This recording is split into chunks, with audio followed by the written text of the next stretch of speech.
Mysteries fascinate us all, I believe, and one that personally fascinates me the most are unsolved mysteries or unexplained events of ghost ships. Ships that seemingly disappear and then maybe are resighted years later, or are sank and then under mysterious circumstances and then are later seen again. Anything around ghost ships I find very fascinating because the oceans are so vast, they're so big, they're so massive that if you are lost at sea, there's a very good chance you're never going to be seen again. And when these boats are respotted and there's so much mystery and just a simple cloud of unknown around these events, it is truly fascinating for me. In this video we're going to be looking at the case of the Sara Joe. Let me know what you think in the comments below.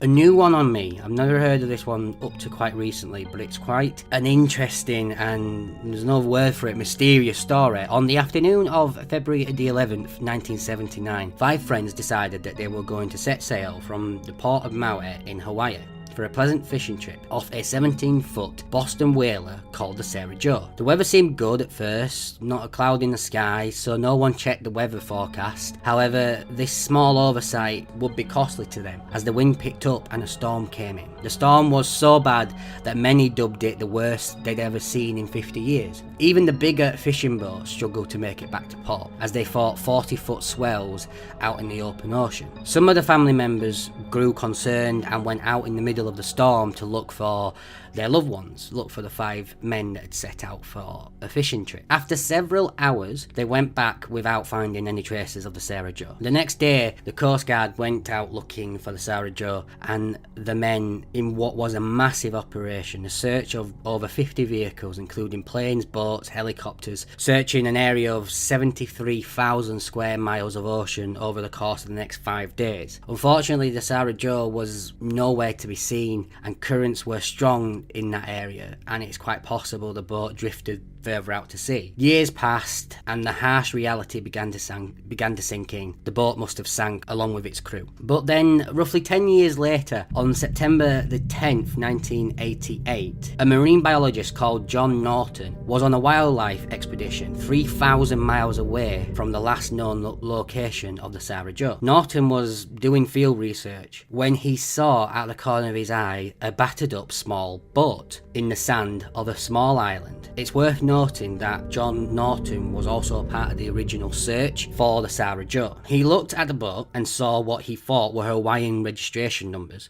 He was confused by that, seeing as Hawaii was so far away. After a little more investigation, it became apparent that the small boat was in fact the Sara Joe. There were no other clues to be found on the boat, so they started to look around the local area when they discovered a shallow grave with a makeshift cross as the headstone, and the grave was covered in stones and coral. Protruding out of the grave was a human jawbone. They also discovered small sheets of paper with small pieces of silver foil in between the sheets of the paper. They tested the jawbone for forensic DNA and the results came back as it was one of the 5 men that had gone missing 10 years earlier from the Sara Joe. Nothing else was found on the island, so what happened to the other 4 men? Did they die during the storm, leaving this one last man as the sole survivor with the boat? But if that was the case, then who buried him? He didn't bury himself, so who buried him? It is estimated that the drift time from Hawaii to where the Sara Joe was found would have been 3 months. Plus, it is also worth noting that the very same area where Norton had discovered the Sara Joe, other researchers had been there a few years earlier, exploring this very same area and never reported seeing a grave or a boat. So how could they possibly have missed it? This is a very strange case and a new one for me. I'd never heard of this up to quite recently, and it is quite possibly one of those mysteries that will never be solved. What are your thoughts on this?